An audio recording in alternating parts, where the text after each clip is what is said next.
Thank you for listening to the Matt's Movie Reviews podcast, available on Podbean, Apple Podcasts, Spotify, Google Podcasts, Amazon Music, and Stitcher. Also, please follow Matt's Movie Reviews on Facebook, YouTube, LinkedIn, Reddit, Instagram, and MeWe.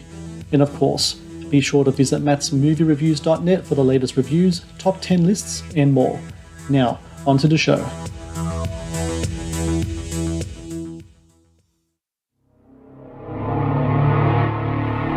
As they approach, she spots their lights in the darkness.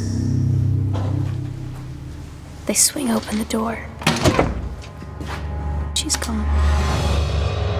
You're not going to tell anyone, right? I mean, you know what kind of idiot walks down a country road in the dark? Are you still at the bus stop and not on a bus? I didn't have any money. What's your name? Simone. I'm a writer.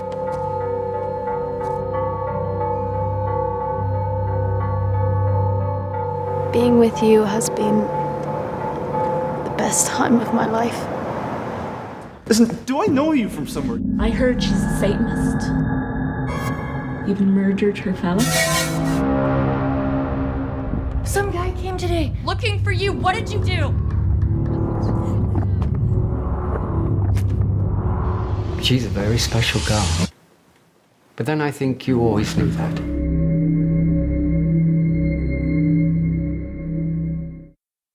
Hello and welcome to the Matt's Movie Reviews podcast. I am your host, Matthew Pejkovic, and this is episode number 357. Out now on digital in the US, Canada, UK, and Ireland is The Green Sea, a psychological drama that stars Katherine Isabelle as an American writer living in rural Ireland whose isolated, self-destructive existence is disrupted by the arrival of a strange young girl. A haunting, dark, and well-performed drama that threads the line between reality and madness. The Green Sea also marks the feature film directorial debut of Randal Plunkett, who joins me now on the podcast. Randal, I thank you very much for joining me today. Thank you so much for having me. So you've been working as a filmmaker of short films for a while now, and as I mentioned in my intro, this is your feature film debut. You have your own production company as well, Dunsani Productions. That you've, so I think since 2010, you've been making your films through that banner. Green Sea, what was it about this story of Green Sea that was the right story to turn into your first feature? Well, to be fair, I'll tell you a little bit about what I do. So, I've been doing, as you said, short films for a while. I unfortunately suffered from that situation that nobody believed in anything I ever did. Like, don't get me wrong, there were some festivals, appreciations, there were a few small awards and stuff, but the people who finance films, as in the film bodies and things like that, never really backed me and still have never backed me for anything I've ever done. And a lot of this stuff, as I know it's in where you are as well, it's very political. Yes. And so far I am the wrong shade of color for multiple reasons, but without going into those, I did a successful short a couple of years ago, back in 2013, called Out There. Yes. And I did really, really well with that film. And it wasn't that the film was so terrific or anything, but it just did well. It nailed the horror trend that was sort of going on in 2012, 2013. And it nailed it right at the right moment. And it took off. And I got a lot of hype from that. And it looked like I was set for being able to get a first feature financed, and people wanted to have meetings and they wanted to do all that good stuff. So I came up with a script that I was really in love with. It was a really strong sort of survival horror movie with lots of elements of good drama. And it was it had a sort of art house kind of flavor to it as well. So it wasn't just your typical sort of zombie-esque type, we've seen it all before, Walking Dead thing. There was a lot more levels to it. But that movie never got made, and I kept trying for years, trying to push it, and I got some money, and then I couldn't get the rest, and then, and I struggled, and I had to keep rewriting it just to make it suit the budgets, and then one money wasn't contingent against the other, and then years went by, and I never could repeat any success. So years passed, and I hadn't done anything. And I was, meanwhile, getting a little bit sad with myself, trying to finish something. So I started writing other bits and couldn't get anything off the ground. And The Green Sea, I decided to go personal. I decided to kind of, a lot of the problems that happen in the Green Sea is, I mean, because Simone in the film, played by Katherine Isabelle, is a writer who's had a successful first book. Yeah. And then she can't seem to get the second one off the ground. And that's exactly what I was dealing with. So a lot of the stuff that I put into the film, I decided just to go straight up and reflect on the last few years of my life. And how, like, you know, the imagination of the character is what gives her a sort of solace. That and nature, which was about the same time I started my my environmental work. Yes. So there was all those aspects. So it became a very personal film. So the film, more or less, just like in the movie, wrote itself. I imagine just hearing that the film is not as much biographical, but kind of like almost therapeutic for you. Very much so, because, you know, that this is the sort of one of the meanings behind the film, because, you know, we like, I was always a boy who had, you know, I lived in the country. I didn't know how to drive for the longest time. And my imagination was what gave me a lot of enjoyment, you know, and when things were really difficult in my life, being able to write things or create things they got me pumped. Let's just say that. And you know, and don't get me wrong, it's not that I was creating poetry here, but it was, I found a lot of happiness in creating, and I got over a lot of, you know, bad relationships and difficulties in my life and disappointments through the creating medium. And that's very, I mean, I know a lot of indie filmmakers, particularly, that's what they get out of filmmaking. They have to express themselves. And one of the saddest things for anyone is to not be able to express themselves. And obviously people express themselves in different ways, but for an artist or for anyone who creating stories is one of the most purest ways of that. Let's talk about Katherine Isabelle, who plays the character of Simone, who we've talked about. The character of Simone, it's not an easy character to like, and it's really interesting. You have to get an actor to really hit that balance between the madness and the redemption that the character kind of goes through. And I think that Katherine did just a fantastic job with this role. She's been one of my favorite actors for a long time. I remember, you know, Ginger Snaps and American Mary and Insomnia and all the other work she's done as well. How did it come about, number one, that the character would be someone from the US? Was that part and parcel that came with Katherine being cast in the role? And how did you meet Katherine and get her involved in the movie? So I'll tell you, I knew Katherine already. And the thing is, Katie is one of those, like, I've always been a big fan of hers, right? I think since when I was in high school, I was, you know, a bit alternative. Well, still a bit alternative, but, you know, I was into heavy metal and stuff like that. So I used to have, my locker had like posters, you know, I had like Phil Anselmo from Pantera. I had a bunch of guys from Cannibal Corpse and Obituary on my locker. But I also had what at the time would have been my perfect woman. And that was Katie in Ginger Snaps, and a nice kind of magazine ripoff on my locker, because she was like the perfect woman back then. And so I've always had, since I saw her in Ginger Snaps, I always followed her career with a lot of interest. And I was always really surprised she didn't become like a big mainstream actress, because she had the pizzazz, if you like. Yeah. You know, she looked good. You know, she was very attractive, but she also could hold the screen. And you know, the acting is one thing, but people who can carry a film, it's a completely different talent. Yeah. And so when I started preparing my original script that I didn't get off the ground, we were looking to cast, and we wanted to put people that we were recognizable, but also whose work was important to us. So her at work, I decided, you know what, she's a great actress. I think she'd be great in the film. I'd love to work with her. So we reached out, and, you know, we had a few chats, and we had some things in common, and she came to visit me here up in the castle. And you know, we became friends, like, and so the film was struggling to get off the ground. And I just was eating breakfast with her one day, and I said, well, what would you like to do? And she's like, oh, I'd love to do period drama. And I said, well, probably not going to do any period drama. Would you like to do an unlikable character in which you're an alcoholic who beats people up and is basically an absolute horrible person? And she said, yeah, where do I sign? And that's pretty much how the movie started. Because the thing is like, for an actress, you know, I think the ultimate female performance was probably, what's her name? The one who did Monster. Charlize Theron. Charlize Theron. I think a lot of female actors, I would say most female actors at some point in their career want to do something where they're really recognized of being daring. And, there's a lot of male roles that have gone down there. For females, I would say there's a bit less. And I would say Charlize Theron in Monster really took the cake for creating something that was so daring at the time. And I very much wanted something like that because if you look at any of my films, I tend to focus on people who perhaps aren't always perfect people. I tend to sort of befriend the people who are weak or the people who have a lot of issues and who are perhaps not going to be likable to everyone. And that's very much what I did with my previous short. I mean, I wrote a movie about a coward and a guy who's a coward and at the same time leaves his family to get screwed over. I mean, that's it's not the nicest thing, but it's honest, and it's the same with Katie. Like Katie plays this character who is extremely flawed and is unlikable, but at the same time is still human. Yeah. And I think some of the best writing I've ever seen was for a program called Oz. I don't know if you had that in Australia. Yes, HBO. It was a prison drama.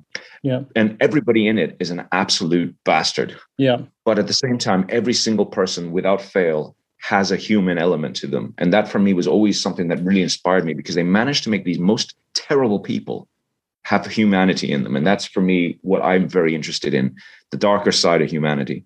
And this is what I kind of posed to Katie. And Katie, being the machine she is, took it to another level. The other part of the Simone character that I haven't talked about yet is that she is a writer, yes, but before that, she is a musician, black metal musician, to be specific. You've spoken just now about, when you were growing up, you were a heavy metal fan. I am also a heavy metal fan. The same posters are on your wall was the same on mine. Phil Anselmo, but I was more on the thrash metal side, so your Megadeths and your Anthraxes, etc. Black metal is a very interesting genre of music, or just on its own. Were you a fan of that genre of music as well? Is that how that kind of crept into the screenplay? Well, I got to be honest with you. I am a huge metal fan. Like I have, and I'm still a CD vinyl buying guy today. Yes. I have been listening to heavy metal since I was old enough to even have a tape, which I was about 7 because I stole them from my brother. Yeah. I have never stopped listening to heavy metal. And so I love black metal. I love thrash, and I love it, all the stuff today and the stuff from the past. So I'm a huge record collector. In fact, I got into vinyl through this film because my family never had vinyl. So I did a lot of, I tend to write things. I tend to research things and then get into them. It's kind of like method writing, if you like, rather than method acting. But to get back to your original question, yes, because the thing is with the black metal aesthetic, which was quite interesting, is it's very theatrical, which yes. I thought would be interesting. But also if you come to a small town in Ireland, it's about the most extreme version of heavy metal you can have that has all the wrong connotations. There's a lot of bad lore attached to black metal. And because it's so in your face, to any normal person in a small town in Ireland, that would be an absolute, you would be automatically labeled as some sort of satanic person. And I wanted to play with that kind of concept a little bit. And there, in the film, there was a lot more emphasis on that in the original cut of the movie. Unfortunately, due to the length and other production issues, we had to sort of push that into the background a little bit. But the idea behind her being a former musician and a writer is because, so many people I've known in my life have started with something and have created like music, for example, and then go off to do something else because they can't make it work. And even though these are talents, I mean, one of them was a guy called Scott Connor of a black metal band called Zather. Well, he was a solo artist. And originally he was to do the soundtrack for the film. So I don't know if you know him, who he is. I do not know. No. There's a great documentary on YouTube called One Man Metal. If you ever want to go down that rabbit hole, go there. But he's this, he created a depressive black metal. He was one of those pioneers who did that stuff, but very interesting guy. And there was a lot of things that he said in those interviews that resonated very much with me. So I wanted him originally to do the music because I took a lot of inspiration from his life and from the kind of character he was. And I infused it into Simone. And I kind of like this idea of someone who can't find their solace in what they do anymore. So they have to turn to something else. And there's even one line in the movie where like music doesn't really give you what you put into it. And that's so true of the arts in general, but particularly music. I mean, I know so many musicians who, and to be a musician, to go to that level of intensity creatively, and then at the same time not to be able to eat, not to be able to pay your rent. I mean, it's very detrimental to the psyche. And that's why I think so many people sort of go off the rails, and that's something I wanted to have in Simone, because that gave her another level of complexity where, she was a former musician, which almost in the film, almost as like she was sort of talking about it as when she was young. And then sort of she's matured into a novelist, which I suppose academically speaking is perhaps a sort of bit of creative snobbery, if you like. Mm. I remember in the movie as well, she mentioned that her first book made more money than all the music she made combined as well. So there's a financial aspect to it as well. Yeah, which is ironic because nobody buys books either. Just pays for music, nobody buys books. But yeah, I mean that's the thing. You always it's also an area of I kind of balance that back to myself. I'm a filmmaker, but I've been more successful probably as an environmentalist than I have ever been as a filmmaker. You know what I mean? When people want to interview me, a lot of the time it's like, well, we like your film, but we'd love to talk about your rewilding project. And that's the thing. So, it's the same. It's the kind of same thing that I get. So I guess I just put it into the film, because I find the more you put into yourself, into films, the more authentic things tend to seem. Mm-hmm. And even if they don't 100% make sense, because again, there's the film. I make a film, I don't make a film for the audience. I make a film for me. And I try and mirror things that I find in my own life, and hoping that people will identify, because we're not all very different. If we boil it all down, yes. People tend to suffer from the same neuroses. And I think a lot of people can identify with those things. And it's always interesting to me, and I'm always petrified whenever anything I make comes out, because I'm always worried that I've gone too far. Nobody's going to understand it because I'm just a weirdo, and they're all going to hate it, and they're all going to hate me. And, like Louis Buñuel did when L'Âge d'Or came out, I stand at the back of the room with a bag of stones to throw at people in case they try and rush me. The Matt's Movie Reviews podcast is brought to you by 80s Tees. 80s Tees is an online retailer of licensed t-shirts and pop culture gear from your favorite movies, TV shows, cartoons, video games, comic books, and musicians. Celebrate your inner 80s nerd and click on the link in the show notes below to get the raddest retro t-shirts delivered to your door. The Matt's Movie Reviews podcast is brought to you by Loot Crate. Founded in 2012, Loot Crate is the worldwide leader in fan subscription boxes. Loot Crate partners with industry leaders in entertainment, gaming, sports, and pop culture to deliver monthly themed crates, produce interactive experiences in digital content, and film original video productions. No matter what you geek out about, Loot Crate has a subscription box for you. To get your very own exclusive collectibles, apparel, and gear delivered to your door, be sure to click on the link in the show notes below. The Matt's Movie Reviews podcast is also brought to you by Vudu. Watch the latest movies and TV shows anytime, anywhere. No subscriptions, no contract. Enjoy stunning quality in up to 4K ultra high definition at home, and download and watch on your mobile device as well. To rent and buy from over 100,000 titles or watch thousands of movies free with Vudu Movies on us, be sure to click on the link in the show notes below. Now, back to the show.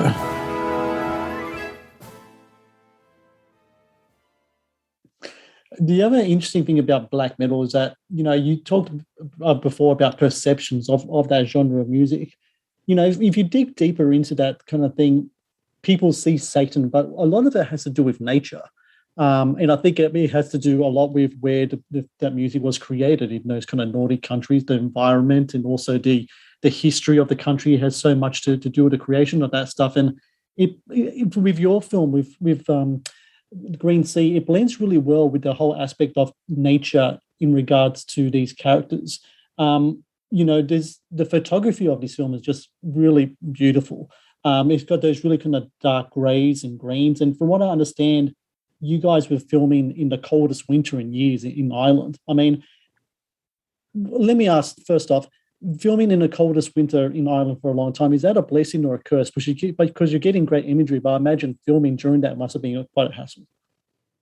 Well, it actually was a bit of a curse for us because I'll tell you why. Originally, we were supposed to shoot, because of scheduling issues, we were supposed to shoot earlier in the year, which would have caught the end of autumn, which we would have had a nice transition of colors. But we were pushed and sandwiched right next to Christmas.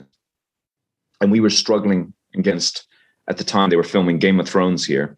So a lot of crews were missing. Then they had, what's that Kung Fu one that they had? Into the Badlands. Right. And then they had Vikings and all these other movies all at the same time. So all the talent was robbed in the country. So we were really struggling trying to find crew to work on the film. But the winter was so bad because sometimes Ireland is not a country that gets a lot of snow.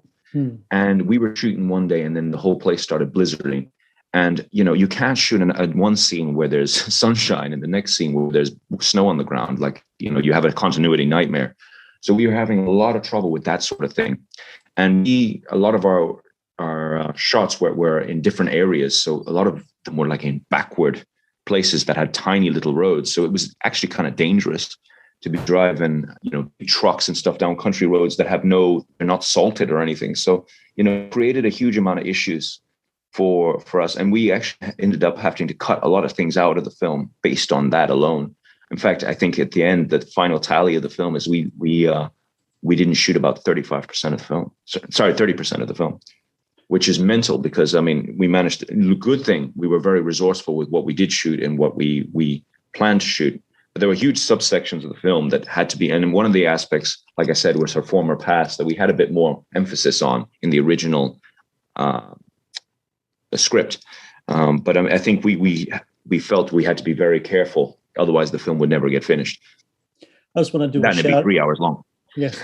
Well, I just want to do a shout out to your cinematographer, Philip Morozov, because he did a really great work here. I mean, the film looks terrific.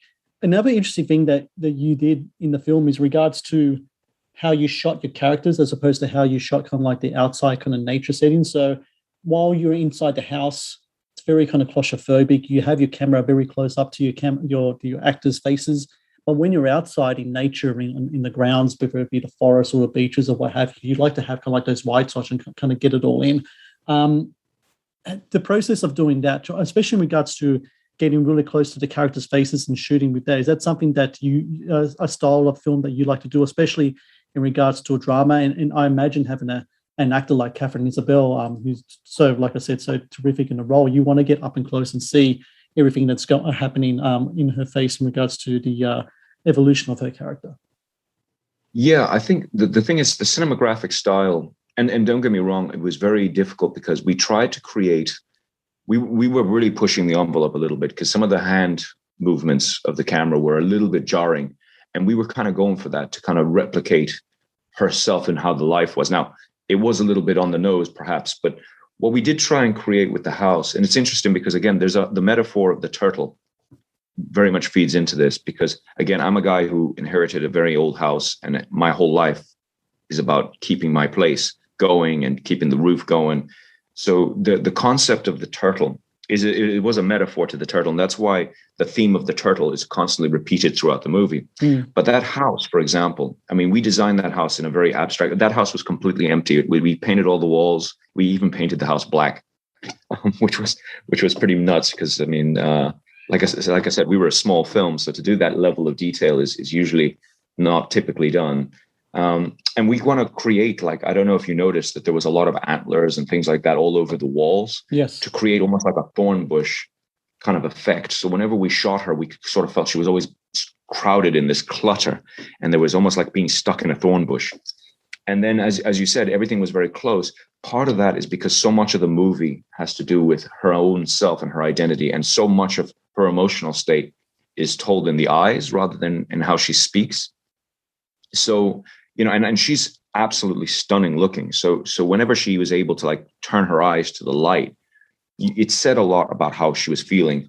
And it's the same with Hazel, because Hazel, when we cast the film, I knew what I wanted to do with Katie, because Katie she has that power. She has those very stunning eyes. I needed to find an actress who could do the same thing, because both characters are very much a mirror of each other. You know, they do the same thing. Their acting style is very similar, although obviously they're not the same character. But the idea was I wanted to focus on faces particularly. I very much find that your typical TV shooting, which is, your close up and your middle shot, tend to be very dull. And especially in small locations on small films, they can really go against you. They can pull you out of the movie a bit.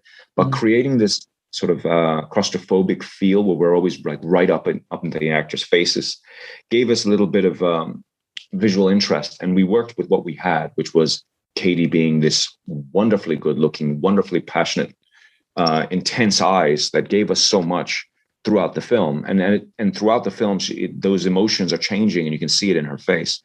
And it's the same with Hazel as well. And that's so much of that is focused on that. I'm a big lover of details. That's why we went so to town on the production design. In fact, we spent months on the production design, including the sound as well, where, there was a whole amount of sketches and measurements taken. I mean, there was a lot of detail put in because a lot of the story and a lot of her narrative is actually on the walls. Now, if you watch it again, you'll see that there's paintings of seas and there's all kinds of little objects that all reflect certain points of the story. And again, I love that kind of stuff.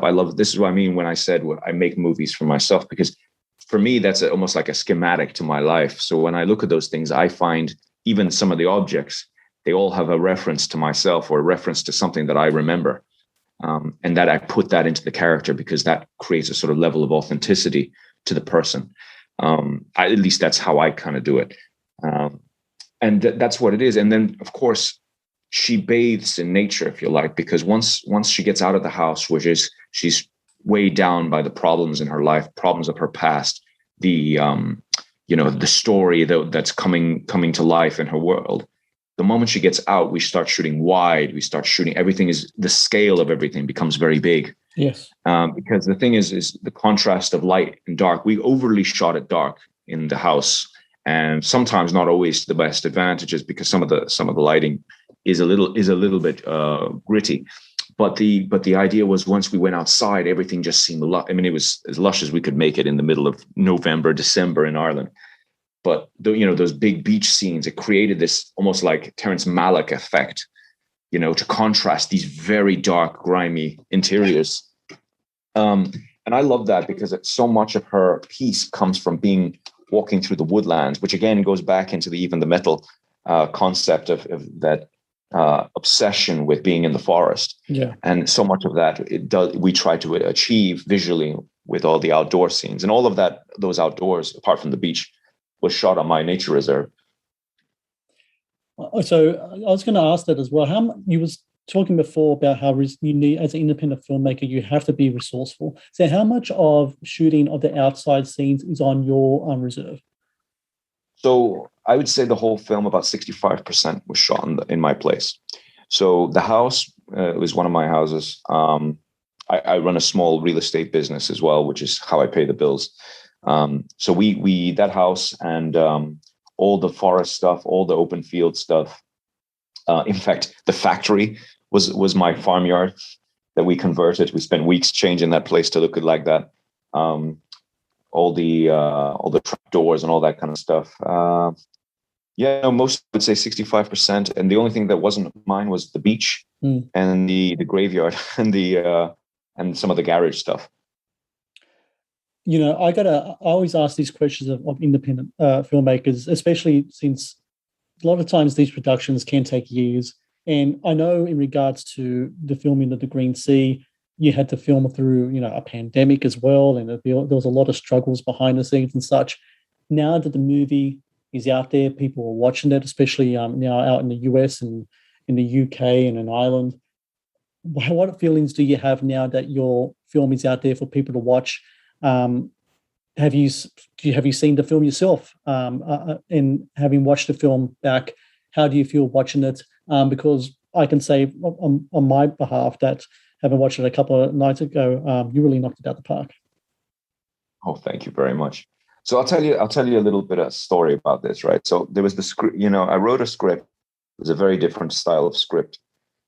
I had a very, very difficult production, which we didn't shoot days. We lost a lot of days due to the weather, due to everything. The editing was very difficult because my original editor, Chris Gill, who cut 28 Days Later, left the movie, his contract ran out. And he left me with a 3-hour movie. And I didn't know what to do. So I had to recut the movie after that. And I got it down to what it is now today, 1 hour 40. Then, of course, we had the post-production firm that was originally supposed to do the rest of the finishing of the film collapsed in the middle of the production. So they went bankrupt. So I had to finish the film at home. And then, I kind of got used to the idea of it being a sort of a broken film.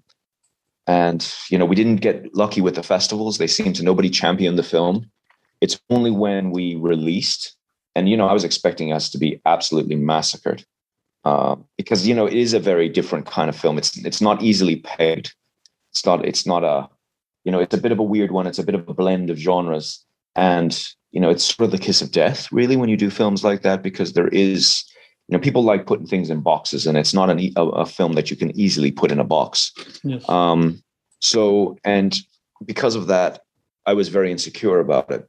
And when we had so many rejections initially, I sort of got used to the idea and sort of said, well, in the end, I made something that I felt was the best of my abilities at the time, considering what I had. And it's only now that it's gone out to the audience where it had a very different attitude. And, it's very, for me as someone who suffered, I mean, a lot of people died on this film as well. Like, we've had 4 people who were involved with the film who died, never got to see the movie made. To have all that on your back, and the pressure of, you need to make something that was worthwhile for all this pain and suffering that a lot of people went through. And to suddenly see, we're finding people who are enjoying the movie, who identify with the movie. I'm starting to get people messaging me saying, I really identified with the subject matter. I used to be like that. There was one girl who wrote to me, and she said that, it's her favorite film, which I thought was, pretty crazy. But she said it's her favorite film of the year. And because she really resonated with Simone. And for me, that's beautiful for me, because, I mean, there isn't any money in this. There's no even guarantee that I'll ever work again, to be honest with you, because when films go out, they get torrented. It's very hard for you to prove to anybody else that they give you a chance. And so to know that people have watched it, enjoyed it, got something from it, maybe even will think about it later. I mean, that's really what it is. That's the best you can really get for me. And I've learned to love this film again. If anything, I absolutely love the movie now, because although I went through the love-hate relationship, I look back at it now and I said, you know what, there is a pure something in there. It's not perfect, but it has a bit of humanity. It is something that I enjoyed and got over. And when I look back at it, I sort of look at it like one of those relationships that had some ups and downs, but you know what, you have nothing but fond memories. Well, for everyone out there listening, The Green Sea, out now, video on demand and digital platforms in the UK and Ireland, also out in North America, such as the US and Canada. Highly recommend people check this film out. The great Katherine Isabelle stars in it, one of the best performances. And Randal Plunkett, you did such a great work here. I didn't know what to expect when I watched this film, and I came away watching, and I left a film that was really haunted me, and in a good way. And I just want to say congratulations to you. Congratulations to your cast and crew. And hopefully you do make more films. And when that day comes again, I'd love to talk to you about your future films. Would love to be back.